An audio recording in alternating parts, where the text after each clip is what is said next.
Familiar with, for those of you who are familiar with David Schwartz, today was his Shloshim, and I want to dedicate this year tonight in his memory.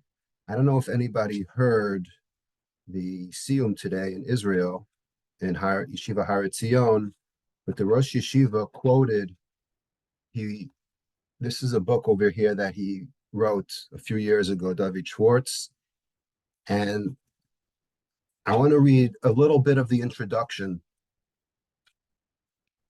He says over here, Ha'admor Harishon Megur Harav Yitzchak Meir Alter Hachidushay Harim Nahag Lomar Shebachol Dover Dor Mitpatechet Havana Mechudeshet Shemetuemet V'Shayachut B'Miuchad Lo'oto Hazman. The Chidushei Harim was famous for saying that in every single generation, a new kind of understanding emerges that is shayach, as they say, to the specific time in which people are learning a certain topic. Tafkidenu hu levarer et oto halimud lekasher lizmanenu lekayam halacha lemaisa. It is our tafkid, and this is what he wrote his book about. It is our tafkid to try to figure out and connect it, how it applies halacha lemaisa to this day.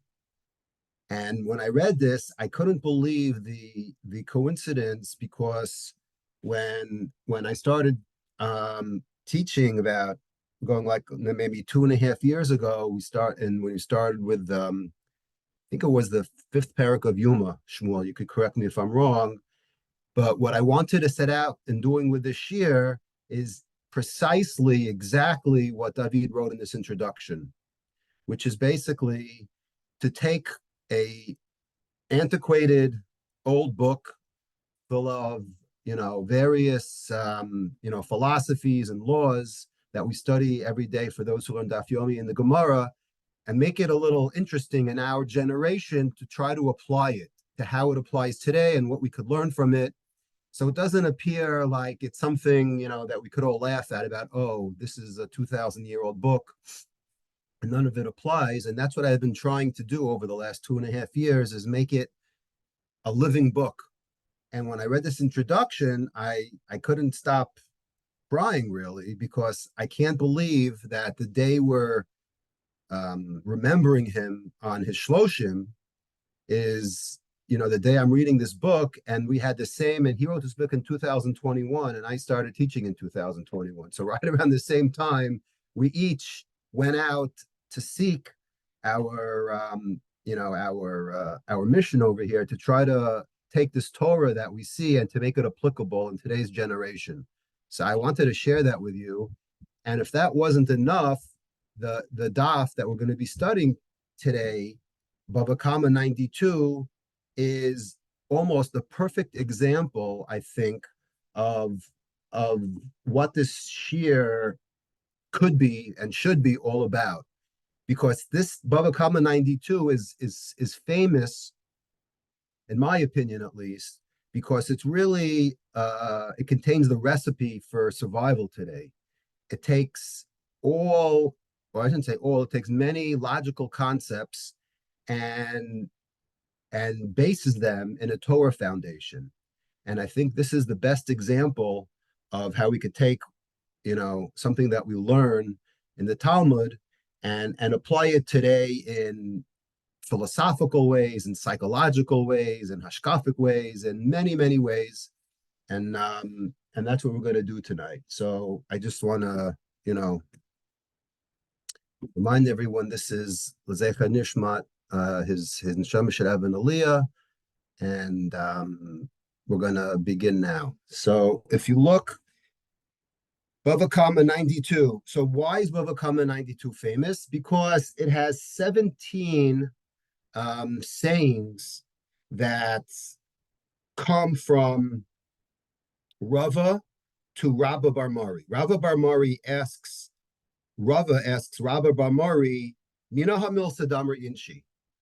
Right? We have an expression, and the expression is as follows. Where does it come from?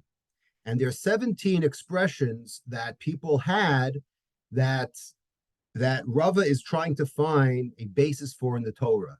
And the reason why it's important to find a basis in the Torah, I think at least, is because it's not just logic that we're going to see, 4 or 5 examples of sayings. It's just that, yes, on the one hand, it's logical, but it also proves that Torah is also logical. And it's not just something that people think about, but everything is really based and has root back in the Torah. So while we may call it logical, the truth is that everything stems, and that's what the point of my shir, I try to make it every week, is that everything stems and has a basis somewhere hidden in the Torah. So we're going to start 92b, Tzadik Beis Amud Beis, about a third of the way up. The first one is Amar Le Rava LeRabba Bar Mari. I'm about 10 lines before the wide lines. Tzadik Beis Amud Beis. Amar Le Rava LeRabba Bar Mari. Minacha Milsa Da Amri Inchi. Milsa Gana Di Isbach Kadum Amra. Here's the first one. The first saying is, there's a saying. The saying is that if you have something derogatory to say about yourself, get it out first before somebody else catches you.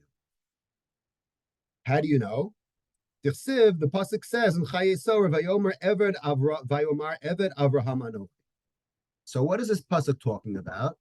So the context, I'm just going to read a couple psukim before, is in Parshas Chayesara is the story with Eliezer going to meet, or I should say going to look for a wife for Yitzchak. And after the story of the camels and the water, everyone knows that story. So the psukim say in chapter 24, right in the middle, that Lavan finds out about what's going on. And he says, oh, come into my house.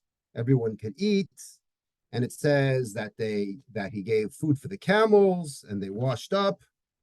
And then it says that Lavan put food before him to eat. And Eliezer says, I can't eat until I first speak to you and tell you what exactly my mission is all about. Vayomer daber, and Lavan says, speak. Vayomar, and the first words coming out of Eliezer's mouth is Eved Avram Anochi. Right off the bat, I am Eliezer. Well, he doesn't say his name. He says, I am an Eved of Avram. So obviously to be an Eved is not a meritorious thing. So he wants to get it off his chest, so to speak. And if you look at the Radak on that pasuk says, he quotes our Gemara. He says, Amar tchila al tachshavu ki kol kvod hazeh she'atem roim li shalihu. Don't think that I am the great orchestrator and I am the master shadchan and I'm the best at doing what I'm doing. After all, ki eved Avraham achichem anochi. I am just a regular slave. So he's almost lowering himself. So the Tiferet Shlomo on a similar note, or Tiferet Shlomo is the Radomska Rebbe, right? This is, I think, the first time we're quoting him. He says, you know about pasuk, you want to know about him? The Radomska Rebbe grew up yes, right near Rebbe Elimelech, and he made sure that his grave could see Rebbe Elimelech's grave. okay, I'll take your word for that. Yeah. Says the Radomska Rebbe, what is going on over here? Don't get too high on yourself, he says. This is a basic study in humility, right? Start off low. Okay, he says the Gemara brings a proof to this. This is, I think, somewhere in Zvachim where it talks about that the Gagim and the Aliyos of the Beis Hamikdash, the roofs and the upper rooms, the second floor, did not have the Kedusha of the Beis Hamikdash. Rak Meshahu Yushavin Lakarka. The lower rooms were Kadosh, the higher rooms weren't Kadosh. Aremes Bazeki Hamayla Vahagag Ena Mukudash Rak Mashahu Shava Lakarka Hazar. The lower you are, the more Mekudesh you are.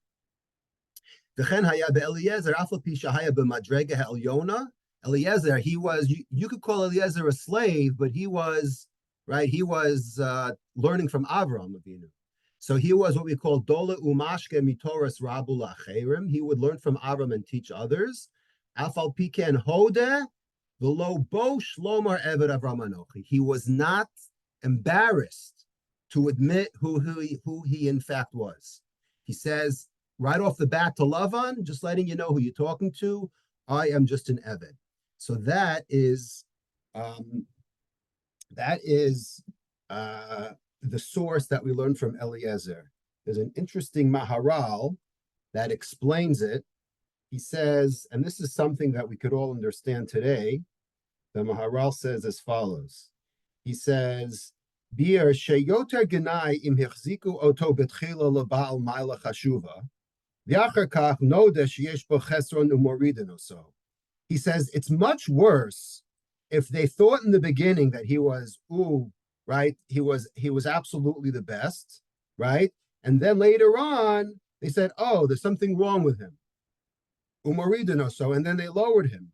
As opposed, aval im betchila lo hichshivu oso kol kach, if he set the bar low, right, he came off right off the bat that he wasn't so high, he wasn't such a Baal Madrega. It's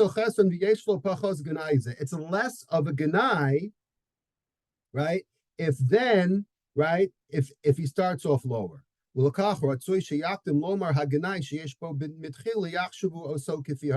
it's better to start off, so to speak, with a lower bar rather than for you to be lowered. It's almost like, I mean, if you could imagine, you have a very long interview, a couple of day interview, and you're finally after 12 hours, after you've met with all the deans, the very last interview, they find out that you did something wrong in your career. You plagiarized, whatever happens today that people get caught for, right? You did something really bad, right? So here you are, you spend 2 days extolling all your virtues, how you're a great candidate, and the very last meeting, you blew it, and all they remember is the last thing, right? It's better to get it off your chest, your sins, and then go up from there as opposed to the opposite. That's exactly what the Maharal says. And the Ein Yaakov actually proves it from a Gemara. The Ein Yaakov says, if you look in the Gemara in Tainus, Daf Tes Zayin, Amud Beis, Daf Tes Vav Amud Beis, the Gemara over there talks about the second parak discusses the procession. What would happen if it wouldn't rain? So if it wouldn't rain, if Cheshvan, Kislev, right, you're getting into the winter months. So as the time went on, so it became more of a dire situation. And it said that they would fast and they would bring the Aron into the street and they would say all kinds of tefillas, right? And it says that they were almost considered like a velim that everybody would put on their head ashes. And it said that all the people would put ashes on their head, the Mishnah said, but the Nasi and the Av Beis Din would have other people put it on their head. So the Gemara wants to know, right, on Daf Tes Vav Amud Beis and Tainus, it says, Av Beis Din Nami Nishkalu Inhu V'Ninchu B'Reshayu Maishna Deshakal Inishachrinu Manachlahu. Why is it that when it comes to regular people, the commoner, they put their ashes upon their own head? The Gemara says, let the Nasi also take ashes and put it on their own head. Why do other people have to put it on their heads? So the Gemara answers, Amar Rabbi Abba Demin Kesari. Rabbi Abba answers, Eino Dome Misbayesh Me'atzmo, Lemisbayesh Me'acherim. Right? We're just coming off of the 8th parak. We learned all about Busha for a week, right? He says, because you can't compare, right? You can't compare one who humiliates himself in public, right, by placing ashes on his own head. That's one thing. That's bad. But it's not similar to someone who has someone else put ashes on their head.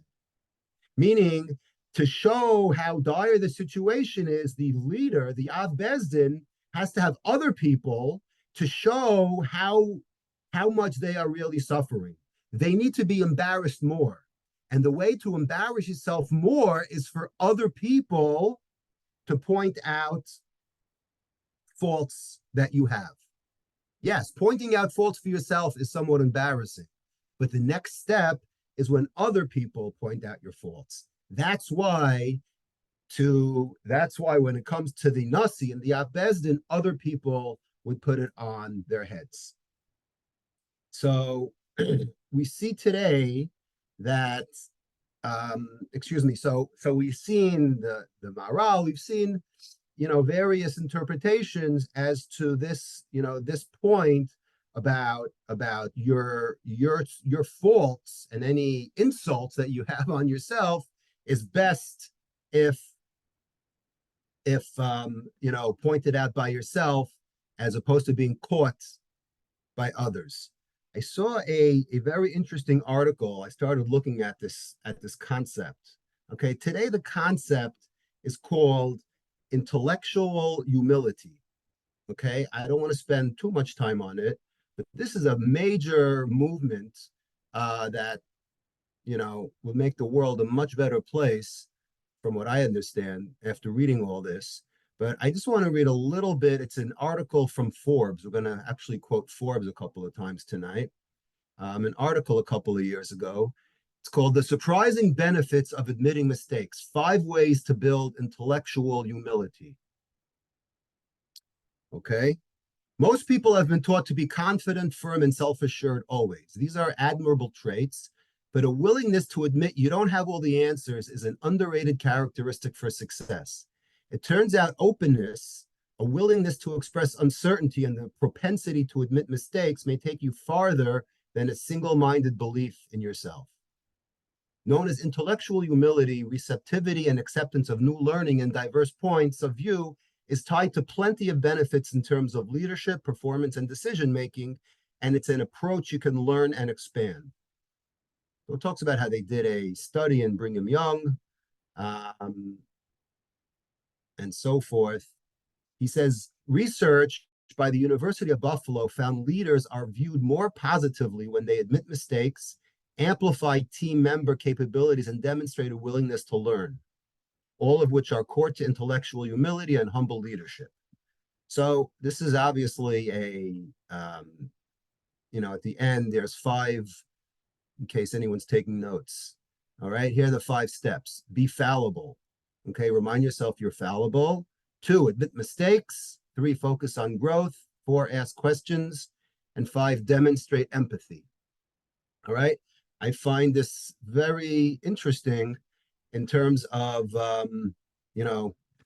we see this, this is obviously, what goes on today is pretty much what, I guess we have the opposite of this, but if more people took this concept, and where do we see this concept? We see this concept in Bava Kamma Tzadi Beis, where, we're not perfect, but once we admit and once we, get the ball rolling, with everything coming out, it saves a lot of pain and embarrassment in the future. So I thought that was a great lesson in life, and we see it in Bava Kamma Tzadik Beis amongst other great lessons. We're going to jump to the next one. The next one is a personal favorite of mine from the very first time I learned it. I actually learned this in 8th grade, and it stuck with me for many reasons. Amrle Rava Laraba Bar Mari, Mina Hamil Sadamri Inshi. Okay, here's the next saying. Shafal Va'azil Bar Avza, the Eneu Mitaifa. It literally means that a goose, an avaz in Hebrew is a goose, walks slowly with his head down, but his eyes are pointed upwards. Okay? How do you know?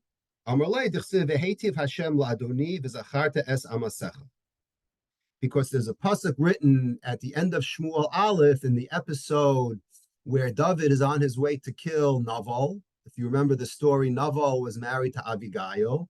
And Naval, it's funny, the expression in Hebrew, Kishmo Kenhu, actually comes from Shmuel Chafei. The Navi describes that Naval was in fact a Naval, hence the name Naval. And he was married to Avigail. The Gemara in Megillah says Avigail was one of the 7 Nevios. Interesting why she was married to him, but either way, David was on his way to kill him. She wanted to interfere because she had a feeling that something was up, that David might kill him. And she says, I know you want to kill him. God will do the right thing and remember me. What does it mean, remember me? So Rashi over here explains that while she, was trying to protect her husband, she kind of hinted to David, hey, if it doesn't work out and my husband ends up dying, make sure you snap a picture of me in case you want to marry me, which is a little bit weird. On the one hand, she's trying to protect her husband. On the other hand, she's reminding David that she might be eligible soon. So that sounds weird, but what is the expression? The expression, Rashi says, and this is a very, very important Rashi. I want to read this Rashi. Shafal va'azo klomar machmas an venusno shel adam, because of a person's modesty, lo yehe bosh milishol davar hatzarich lo. Never ever be embarrassed or hold yourself back from asking something that you need. Ben la Torah, ben la parnasaso. It applies in the Torah world. If you have a shaila, if you want to find out something, right? Don't be embarrassed, right? Like your Rebbe says, you can never ask a klutz kasha. Ben la parnasaso, whether you want a job and you have to ask favors for people, right? Or go to your parents or your in-laws or whomever to ask them if they could find work for you. Don't ever, ever be embarrassed. And here's the last 2 words of Rashi, which I never understood. V'litvoa chovo, and never be intimidating from collecting a debt. So I understand, don't be afraid to ask a kasha in Torah, don't be afraid to ask for parnasa, but I never understood ulitvoa chovo. Why would a person, I understand you might be embarrassed to ask for a loan, but Rashi's saying the opposite over here. He's saying don't be embarrassed to present yourself to your borrower and to demand your money back. The only thing I could think of is we had about 1.5 years ago, if you remember, we had a shir, I think it was Ksuvas Pevav, where the topic was Priyas Balchov Mitzvah, right? We talked about how we're all very, very familiar and everybody's into the mitzvah of in Kesef Talve Asami, right? We all love lending money, but when it comes to paying back, that doesn't get much fanfare, right? It's always the lending, it's not the paying back. That's always the hardest part. That gets forgotten to the point where the Gemara actually there discusses, is it even a mitzvah to pay back a loan? To lend money, we all agree, is one of the 613, but paying back is not one of the 613. So there's a machlokus whether priyos balchov is a mitzvah or not. We could have a separate shir on how that actually applies to these 2 last words of Rashi. It's going to get way off the subject, but I'm just throwing it out there. But what do we see from here? We see that there's this concept of, on the one hand, looking like the goose. The goose is focused, right, on walking straight with his head down so he could see where he's going, but with his other eye, he's looking at the future. So we have this dual concept over here of A, focusing on the present, and B, having an eye toward the future.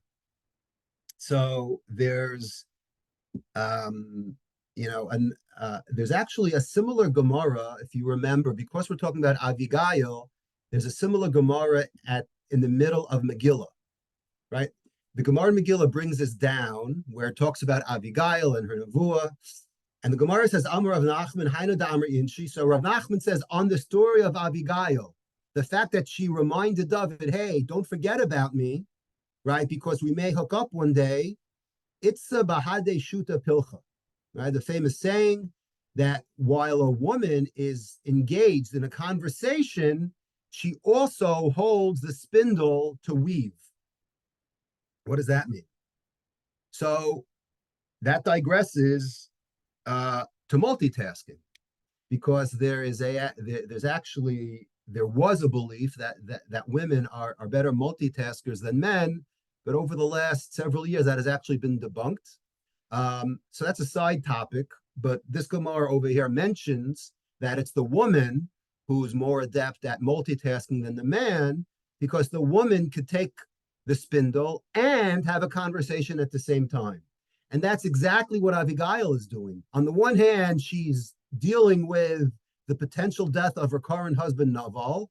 And on the other hand, she's got one eye to the future of, oh, this is David HaMelech. And, if things work out and my husband ends up dying, I may be able to marry him. So that's her idea of multitasking, a little bit how, today we may define it a little bit differently about, being on the computer and talking and texting and doing dishes at the same time. That's a different kind of multitasking. But either way, that's what this expression, right? That's what this expression is all about. And second article from Forbes, it's called "Need Help? Don't Be Afraid to Ask." So I didn't order the book. There happens to be a book written by a famous author. He's actually a business professor. His name is Wayne Baker, okay? Author, sociologist, and speaker in University of Michigan Ross School of Business, for all those kids out there who are interested in business school, okay? He wrote a book. It's called All You Have to Do Is Ask. I wonder where he got the title from. What is this book about? It studies show that asking for help makes us better and less frustrated at our jobs. It helps us find new opportunities and new talent. It unlocks new ideas and solutions and enhances team performance. And it helps us get the things we need outside the workplace as well. And yet we rarely give ourselves permission to ask. Luckily, research shows that asking and getting what we need is much easier than we tend to think. So here it is. Order on Amazon. It's called All You Have to Do Is Ask. I'm a big believer in this. And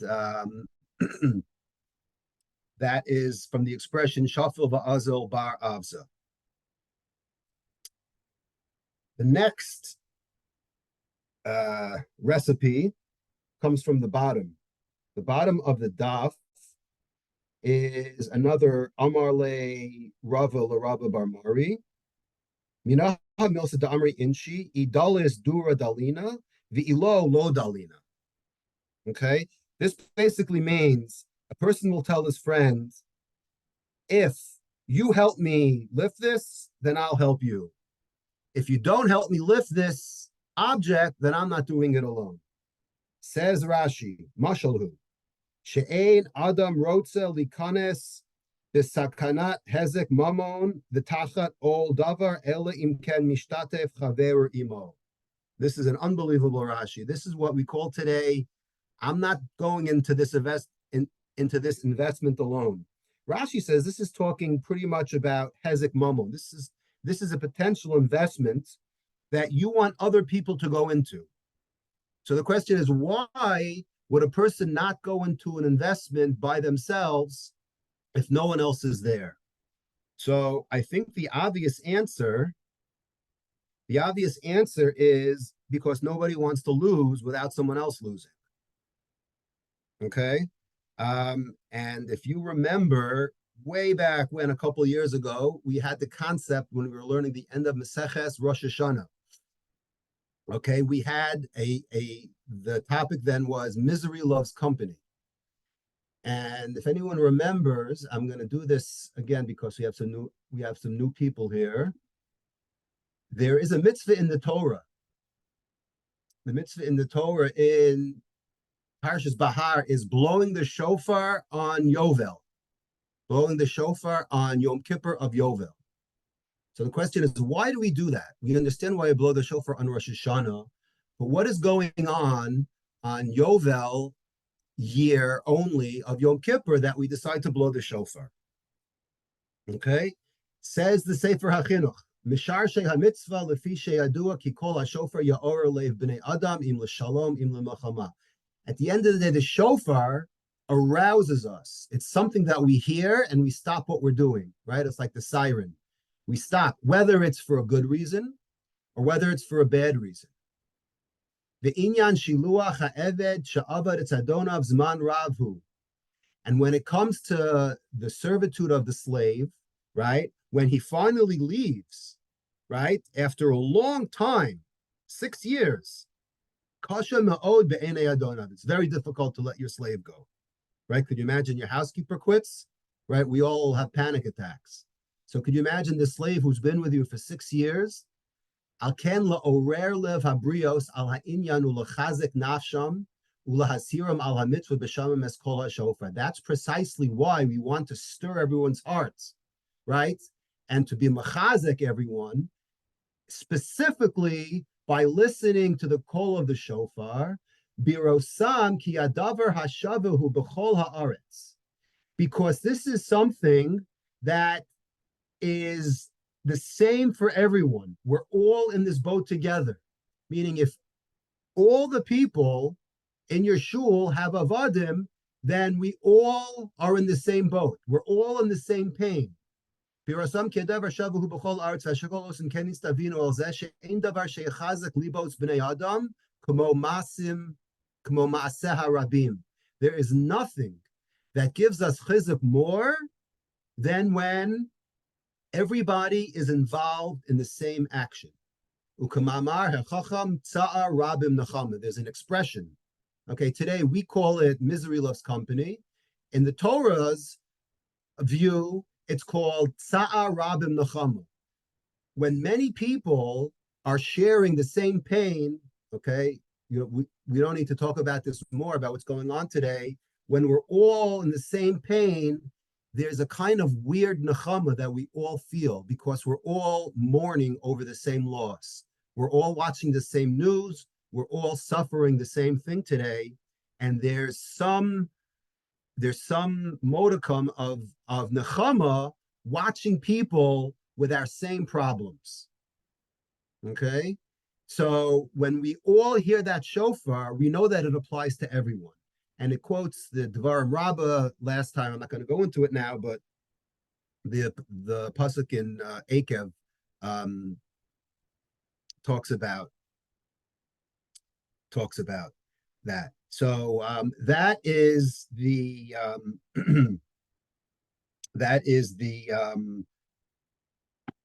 chinuch, and what he does, or how we translate this Gemara about I'm not doing anything alone because I'm not going to suffer, right? If I can't see anybody else suffering, not in a bad way, but it's just that's just the way human nature is. So once again, I wanted to bring an article, okay, Psychology Today. Okay, I don't think I bought this last time. Misery loves company. Why we choose partners whose moods match our own. The emotional tone of relationships is set at the starting gate. So, sometimes when we learn, so we have these chakiras, we have briska chakiras. Get a load of this chakira, okay, for all those who went to yeshiva. Does misery love company, or does misery make company equally miserable? I'm going to repeat that. Does misery love company, or does misery make company equally miserable? Psychologists have long pondered whether couples and close friends are depressed in tandem because one person's mood poisons the well, or because people gravitate towards significant others with the same traits. I think this is an unbelievable chakira. I wish we could spend more time on it, but I'm just throwing it out there. And I'll tell you how the story ends, that this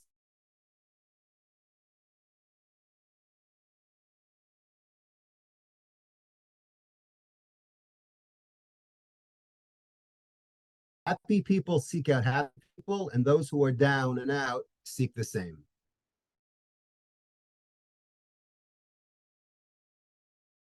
Hakira, because it really makes you think. And once again, this concept, like everything else in the world, is from Bava Kamma 92. I want to do one last one.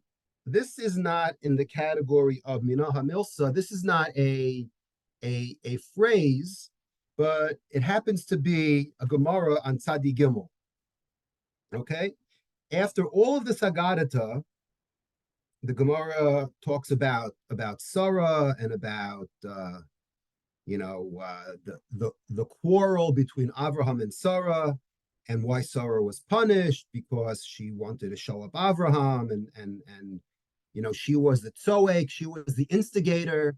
So we have this concept. The Gemara has this duality between the instigator and the instigatee, if that's a word.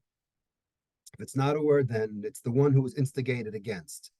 So all the way at the end of the Gemara, we're on Tzadi Gimel 93a, right in the middle of the daf, before the two lines. Says the Gemara, Ama Rabbi Avohu, La'olam Yehei Adam min ha'nirdafim v'lo min ha'rodfin. Literally translated as, you should always be on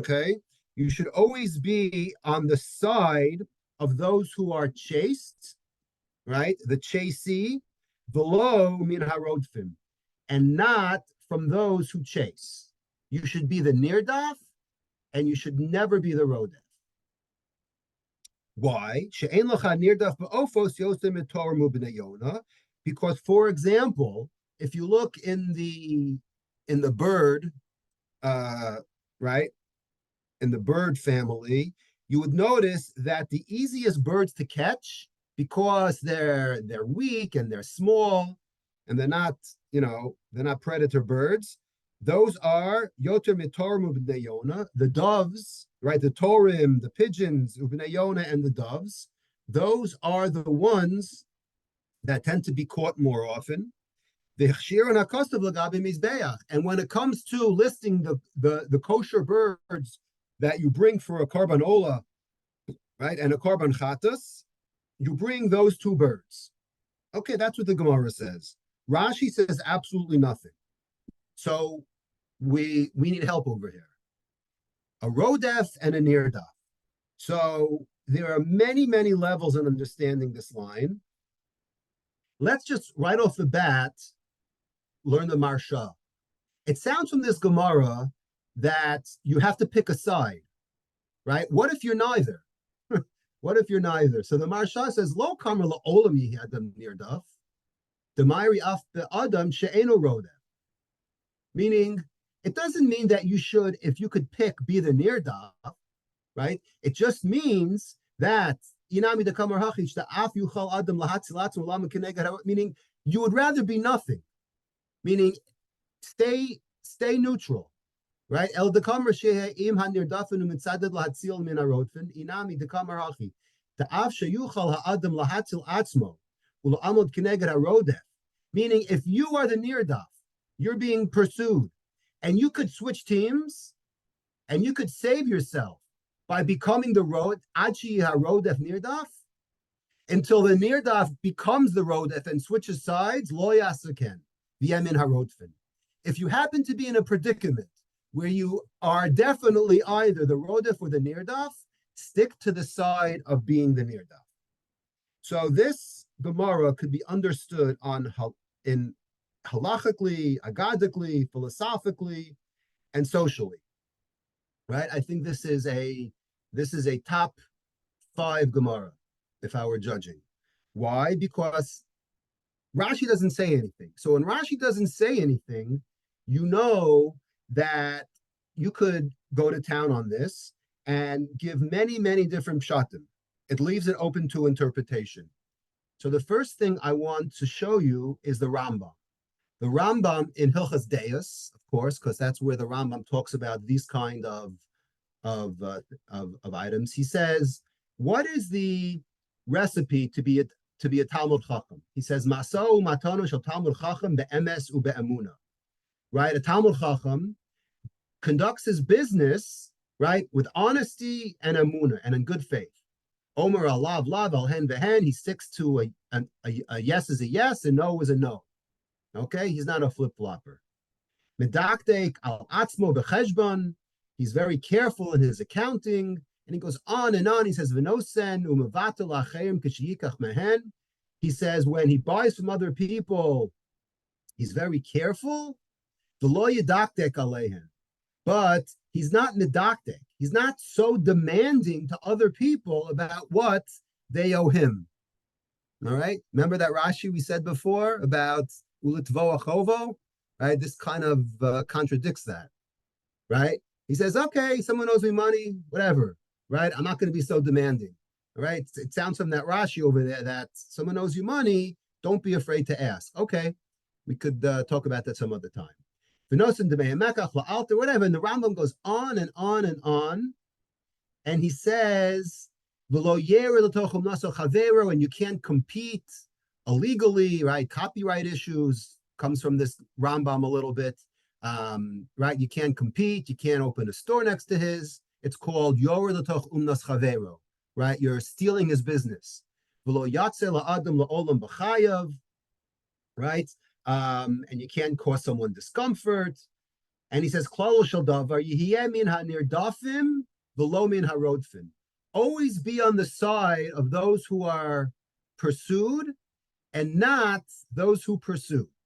Min ha'ne'elavim v'lo min ha'olvim. From those who are humiliated, but don't humiliate others. Right? What the Rambam here is referring to is the Gemara that's mentioned in, I believe, 3 places. The last we had it, it's in Yuma, it's in Rosh Hashanah, where it basically says Hanelv and Ve'en and Ovim, right? What we call is Mavir al Midosav, right? The Gemara in Rosh Hashanah, I think Daf Tazayin says call a Mavir al Midosav, Mavir and Lo Psha'av.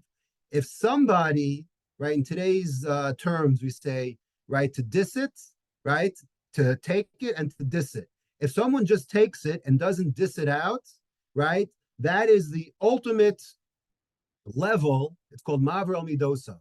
You accept it and you don't dish it back. That is Mavir al Midos. It says you're forgiven for all your sins because it shows that you could take an insult and not insult someone back. There's no higher madrega than that. And that's exactly what the Rambam compares this concept to, of Hanirdafin to be from the Nirdaf and not from the Rodef. It's very interesting. He's juxtaposing these two concepts, meaning taking it, right, and not throwing it back at you. That's called being the Nirdaf. Okay, so we have the Rambam. Now, halachically, believe it or not, this concept of being the Nirdaf and the Rodef rings a bell because there's actually a mitzvah, number 600 in the Torah, that talks about a Rodef. So you could learn this Gemara that the Rodef and Nirdaf doesn't literally mean someone who's running after you with a knife. It means more of a as an example, someone who's persecuted, someone who is an underdog, someone who isn't favored, someone who's looked down upon. But the Chinuch actually discusses this Gemara. In an introduction, in mitzvah number 600, he talks about the mitzvah of saving the Nirdaf from the Rodef who's chasing after him. The Chinuch says, "Shenitzavinu lahatzil hanirdaf miyad mishehu yadfeu lahargo, vafilu b'nefesh harodef." Meaning, Jews have to save the Nirdaf, if it even means killing the Rodef. Klomar sha'anu mitzuvim laharag harodef im lo nuchal lahatzil hanirdaf elim ken naharag harodef al zeh nemar. Now, what's the source? The source is coincidentally the same source that we discussed last week about Boshes. When we were discussing last week's class that the Gemara says that the source for Boshes in the Torah is from the end of Kitetse, in that weird, happenstance where the two men are fighting and the wife of one reaches out and tries to save her husband, and reaches to the private parts of the person attacking her husband. So she embarrassed him. So that's actually a source for Boshes, the way Rashi learns. Interestingly enough, we didn't discuss it last week, but the Rambam says that whole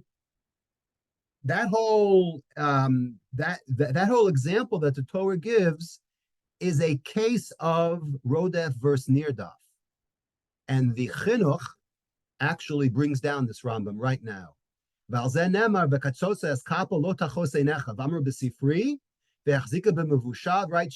She goes and grabs that person in his private parts. She could have done severe damage to him, to this person, albeit the fact that she is trying to save her husband. Right? Remember, we discussed that Sforno who connected it to Chalitza. Right? She's trying to not embarrass. She's trying to save her husband. But according to the way the Rambam learns and the Sifri learns, she is, believe it or not, considered a rodef. And what happens to her? We have to cut her arm off. Now, we don't do it literally, but that context that the Torah brings down is the source of rodef according to the Rambam. And that's the way the Chinuch learns. Unbelievable. Okay, we have a classic machlokas between Rashi and the Rambam in what in the world the Torah is talking about in this far out circumstance where she grabs the person, okay, trying to kill her husband. So, as the Chinuch always does in the second paragraph, he says, what is the reason that we have to go all out and try to save the Nirdaf, right? This is the classic case of you see someone running after someone with a knife. So how do we stop the pursuer? How do we stop the rodef? Well, it would be great if we could shoot him in the leg, right? But what if you can't shoot him in the leg? Then you shoot to kill, right? This is the whole, not to get into it now, but this is the whole discussion of whether we shoot to kill if all we want to do is prevent an attack, right? Do we kill or do we try to injure so that it prevents the attack? This is the springboard for that whole discussion. Again, not to be discussed now, but we're trying to find out the reason why we try to save the Nirdaf. So here's what the Chinuch says.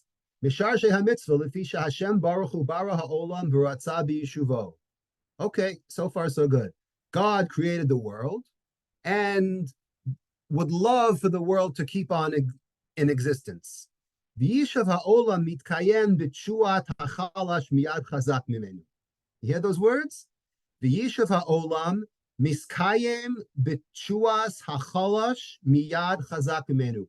The yishav ha'olam, the world being sustained, is only done through saving the weak via the hand of someone who's stronger than him. Meaning, the one who's always tormented, the one who's always persecuted, that person, or as we'll see in a minute, that nation is who we protect. The underdog. V'od ki anirdaf la'olam einav v'libo el Hashem, lahoshia miad rodfo. And another reason is because the nirdaf is always the one, right, who has to pray more because he's not favored in the game, right? That's why we give 7 points to the underdog, because the chances are that they're not going to win the game. So in the world of betting, we give him a 7-point advantage. So you start up 7-0 already in the beginning of the game, right? In order to give him an advantage. That's exactly why the Chinuch says that we favor the underdog. And now he quotes a very famous pasuk in Kohelet that we're going to see in a minute, that God, forget about us trying to help the nirdaf, God himself seeks the nirdaf. Klomar, hanirdaf mevakesh leElohim umitchanen elav. It's the nirdaf who cries out louder, help from God. Aken tzivanu baruch hu la'azar lo. That's why it's incumbent on us to always try to save the nirdaf. So, being that the Chinuch quoted Kohelet, and Kohelet happens to be my favorite book of all time, so it's a no-brainer that we go and see what exactly this pasuk says. because it says Halokim Yavakesh es Hanirdaf, but that's the end of the pasuk. One of the beauties of Koheles, again, we could have a 2-hour class just on this concept, is that Koheles is filled with very famous sayings, but half of the battle in trying to understand Koheles is how we connect the first part of the pasuk to the end of the pasuk. What does the pasuk say? This is Paragimel, right? Paragimel of Koheles is famous for, right? Turn, turn, turn. Actually, the birds didn't write that, but I think we spoke about that last year, right? Ace, right? There's a time for everything. That's the first 10 psukim of the third chapter. But the 15th verse of the third chapter says, Ma shahaya kvar hu, vasher lihiyos kvar haya. That's famous by itself, which basically says that which is occurring now already happened. Vasher lihiyos kvar haya, and what will be in the future already occurred a long time ago. And by the way, the pasuk ends, "Ve'Elohim yivakesh es hanirdaf," and God seeks those who are pursued. Okay, says Rashi, "Ma shahayo milfanenu kfarhu asoy verinu oshamanu." Right, that which is happening before our eyes. Right, I mean, think about what Rashi says over here. And right, we all watch TV. We're all very aware of the news, some more than others. That's a little hint to my mother. That which is before us, right, was already done. There's nothing new in the world, right? Koheles other times says, right, there's nothing new created under heaven, right? En kol chadash tachas hashamayim, tachas hashemesh. This is another way of him expressing this. Everything that we're seeing with our own eyes was either done, right? We either saw it once or we heard it from others who saw it, and we could attest to it. So much to the fact, says Rashi, that everything that goes on today happened before. History repeats itself. So much to the fact, and this is the connection between the beginning of the pasuk and the end of the pasuk. Says Rashi, so much to the fact that God himself, right, because it already happened, God now favors and seeks those who are being pursued, and God has always helped and protected those who are being pursued. Says Rashi, Yaakov nirdaf, Esav rodef. Let's go back in time. Yaakov was being chased by Esav. Right? The pasuk says, "Va'ohev es Yaakov es Esav sanesi." I picked Yaakov, God says. Right? This is a pasuk, a navi. Mitzrayim rodfin es Yisrael. Right? Who won? Who won that war? Mitzrayim tuva bayam. Egyptians lost. Yisrael halchu biyad ramah. Okay, that's the first Rashi I want to share. The second Rashi I want to share is not what's happening now already happened, and this is history repeating itself. But Vasher Rashi says atid lihiyot od ba'achrona, that which is to be destined at the end. Says Rashi, hu dugmat masha kvar haya, is just a model of what already happened. So not only is 2023 a repeat of a history, for the rest of the world will be a repeat of 2023 and of our previous years before 2023. Kasher barishona, ken ba'achrona. And this is how Rashi ends off. He says, Ein HaKadosh Baruch Hu mishana midosav ba'olam. Okay, here it is. This is the Rashi everyone heard of, but doesn't know where it came from. He says, God does not change his standards by which he sustains the world. Just like he has protected those who were persecuted way back in history, he will continue to protect and sustain with the same standards. He's not going to change anything. The same recipe he used to create the world is what's running the world now, and it's always going to run the world.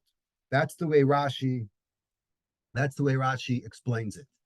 The Chafetz Chaim brings this down in his book Shmiras Halashon. He says, he quotes the Medrash we're going to see in a minute. He says being that God protects the nirdafim and not the rodfin, im ken yesh lahitbonen mizeh kama yesh la'adam laharchik et atzmo milhiyot me'ozoi hamachloket. Right? What was the Chafetz Chaim famous for?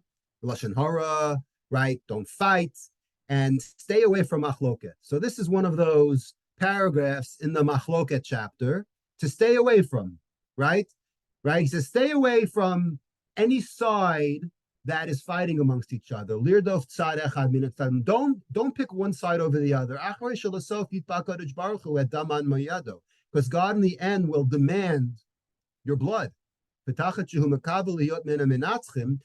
when one person picks a side, he wants to be on the winning team. And he wants to get, he's hoping to get covered by this. He's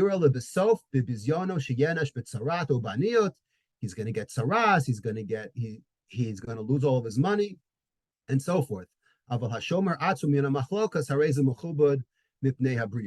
Right? Someone who stays away from machlokas, that is considered someone who is lauded, someone who is praised from all of the people. So it's hard to talk about this and not talk about underdogs. So here is a really fascinating article. If you ever wondered, why is it today more than ever that we just absolutely love the underdog? So is an article, it's called The Science of Why We Love to Root for Underdogs. So when we think about underdogs, obviously sports comes up, but we all love Rocky, right? We love these movies, right? We love all these times when we root, right? The whole concept of, the Cinderella team, for example, in college basketball, is we all hope that a 15 beats a 2. A 16 finally beat a 1. About 3 years ago, it was that college team in Baltimore. It was like they were the biggest, team on the map for a couple of weeks. Not because people like college basketball, because we love when something specific happens. Right? We love when something specific happens. What is that something specific? So here's what the article says. He says, scientists have found our love for the underdog is quite real. A few different psychology researchers have looked into our love for the underdog and they found that it's pervasive. So here's 2 great reasons. We may not even realize it, but it's inherent in all of us. He says this phenomenon can cause people to switch their allegiances between teams in a single series just based on who's up and who's down. In one study, listen to this, people who read descriptions of 2 fictional basketball teams playing each other in a 7-game series rooted for the team described as the underdog 88% of the time. So far, so good. But when these people were told that the favorite unexpectedly lost the first 3 games of the series, putting them on the brink of elimination and making them the new underdog, half of those people changed their allegiance. It's an unbelievable concept. And we all suffered from this. So this author points out 2 reasons, 2 theories. We root for underdogs because of Schadenfreude. Now, it's interesting. I gave one of the topics a couple of years ago was Schadenfreude, and we actually brought that Chinuch 331 about the Tkiya Shofar, that I want to suffer because, meaning if everybody else is suffering, I almost want them to suffer. Because just like when I lose my job, the only way for me to get nechama is if the rest of the people who daven next to me also lose their job. So we're all in the boat together, right? That's the concept of Schadenfreude, and we tie that to this concept of the underdog. One theory put forth by USSD, University of San Diego researcher Nadav Goldschmidt, okay, great, he's one of us, is that our love for the underdog is basically an expression of Schadenfreude, pleasure we experience due to the misfortune of others. We resent powerhouse teams that win every year, the thinking goes, so we root for them to lose, which is basically why everybody hates Duke, because we don't really care what happens. All we want is for Duke to lose. Once Duke loses, we're all happy. Here's the second reason. Okay, I'm going to go a little overtime. I'm sorry. The second reason is we want the world to be just.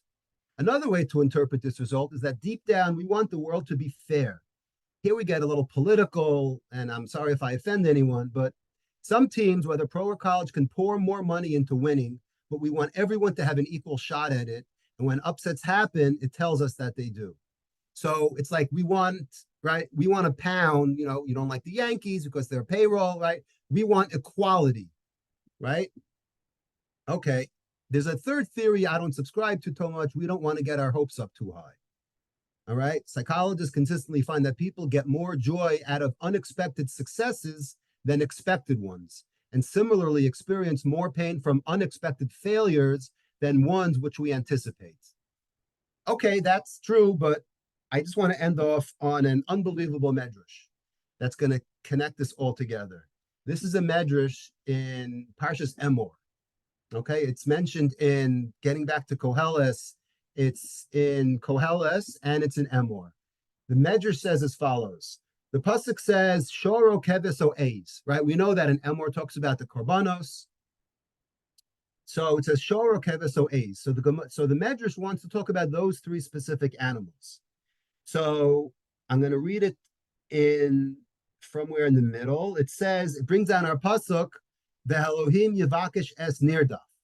Rav Huna b'shem Rav Yosef Amar, Asad HaKadosh Baruch Hu, Litvo Adaman shel Nirdafin miyad rodfehem. Right? Eventually, right, Lasad Lavo, God will seek the blood of those Nirdafin from the hands of the Rodfin. Tzadik Rodef Tzadik, Elohim Yevakish es Nirdaf. The point of this medrash is, this has nothing to do with tzaddik Russia.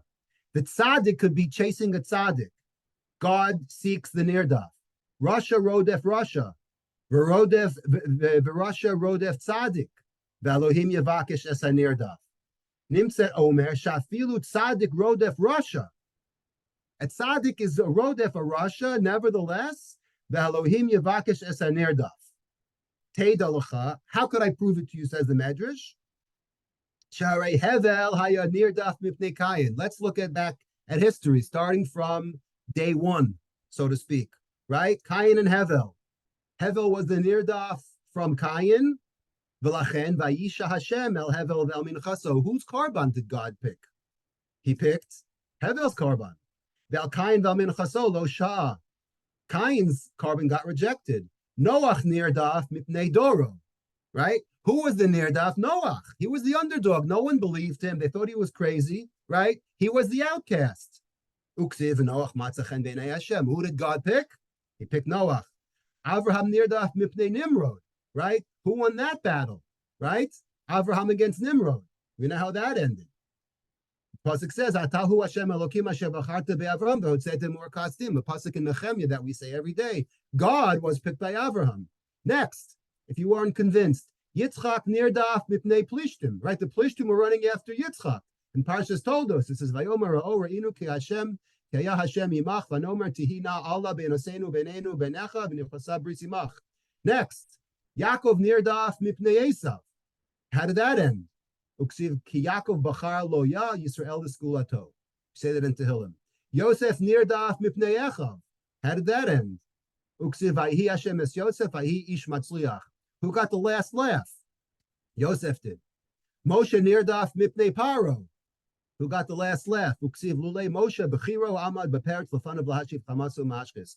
Moshe won. Here it is. Here is the punchline of the whole medrash, something that we know today. Again, we could talk about these next 5 words for 1 hour. I have the sources, I promise, but I'll make it quick. It says, Yisrael nirdafim mipnei umas ha'olam. Who is the persecuted nation? This is where it comes from. We all want to know, where does it say that we have been and we will be the persecuted ones? Right here in this medrash. Yisrael nirdafim mipnei umas ha'olam. It is the Jews that are the nirdaf from all of the other nations. Uksiv, and who wins? The pasuk says in Re'eh, Ubecha bachar Hashem lihios lo la'am segula. This is a pasuk. If you know where this pasuk is written, the context is in Parshas Re'eh, right before the Hilchos Kashrus. What the connection is, great stuff to talk about, but not now, right? It says God chose us. There's 2 times it says that we're the Am Segula. One we had in last week's Parsha in Yisro, and once in Re'eh. And because we're chosen. What does this have to do with Shor Kesef Oez? So ends the Medrash. He says, Rabbi Huda bar Simon b'shem Rabbi Neharai Omer, Afkan shor nirdaf mipnei Ari. Right? The shor is the one that's chased by the lion, I believe. Keves mipnei zev. Right? It's the wolf chasing the lamb. A's mipnei hanamer. The leopard is chasing the goats. Right? Who are the underdogs in all those battles? You're never going to have a case where the shor beats the Ari, or the Keves beats the Zev, or the A's beats the Namer. That is precisely why, just like the Jews are the underdogs and the downtrodden, Amar HaKadosh Baruch Hu, Lo Tavi Lefanai Karban, Ela Min HaNirdafin. Which animals do I pick as the Karban? I'm going to pick the shor, I'm going to pick the Keves, and I'm going to pick the A's. Because they are the Nirdafin, shor, Keves, o A's, Miyom Hashmini V'hala Yiratzeh. And on that note, I'm sorry we went over time. There's much that we didn't get to, but again, this year is all about taking taking real life examples, planting them, seeing where they stem from in the Torah, just like our friend David Schwartz attempted to do, and unfortunately his life got cut off before it practically began. And I hope this is some nechama for his family. And Yehei Zechor Baruch.